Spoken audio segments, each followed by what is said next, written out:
For centuries, black holes have been the ultimate cosmic mystery, silent, invisible giants swallowing everything, even light.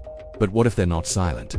Recently, a groundbreaking discovery has sent shockwaves through the scientific community. Scientists, using a global network of radio telescopes, detected a strange, repeating signal emanating from the vicinity of a supermassive black hole.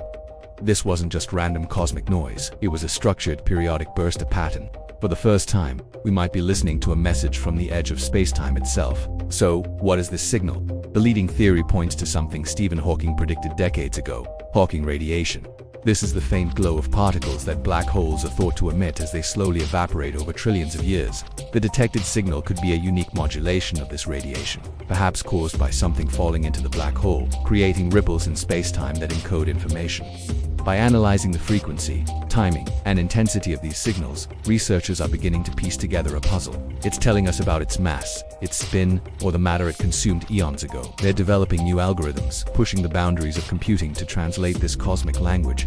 The first message has been received, but the conversation is just beginning. What other secrets are waiting to be decoded from the darkest corners of the cosmos? If you're as fascinated by this as we are, make sure to hit that subscribe button and ring the bell.